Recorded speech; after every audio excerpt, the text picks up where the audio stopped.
I'm your host, Mr. Craven. Alright guys, so I'm going to start a new little mini-series on and off called Easy Tips.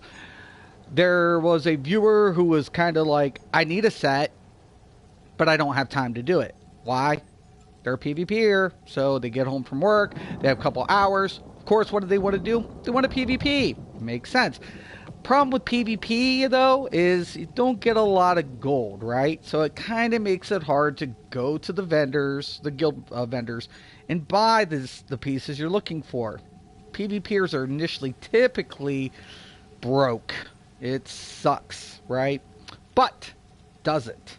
Yeah, that becomes a question today. So in today's video, I'm going to show you how to farm Overland sets without actually having to farm. So, now a lot of players might know this, but some don't. So for the players who know this, you can go ahead and skip this easy tip. But for the players who don't know this, please pay attention. So in PvP, we earn a form of currency called, alliance points, AP. AP is great on multiple levels, right? It buys us potions, buys us siege weapon, also helps us buy items from the golden. Problem of it is the golden's only out once a week, right? So a lot of the times we're also dependent on coffers for said random pieces of set that we can sell, but sometimes players who don't want it don't need it, so it depends on the sets if we're going to be able to make a profit. But we're trying to look for Overland sets. So if we're not making money, how do we get it?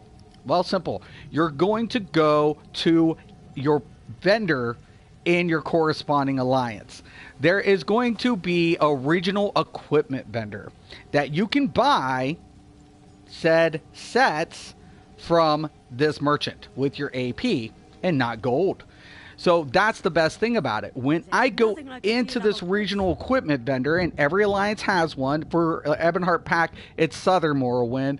I believe it's each of the southern districts of each alliance. But you'll see that there are a bunch of coffers here that cost AP. Now, if you look and you go down each, it'll also tell you which set you have a chance at. Now, keep in mind, it's random, so it is like a gambling. But if you have a lot of AP and you're looking for only one specific type of set, you can go ahead and purchase these and just buy them. So, for example, Alakir Desert item, right?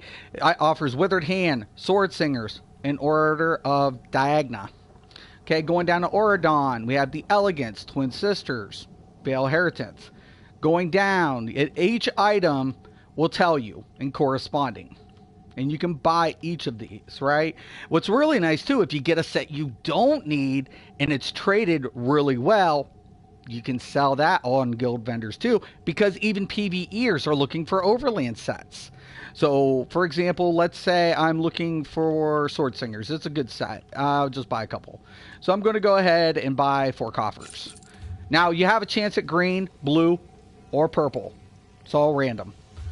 So I'm going to go ahead. I'm going to go into the nice little coffers that I bought.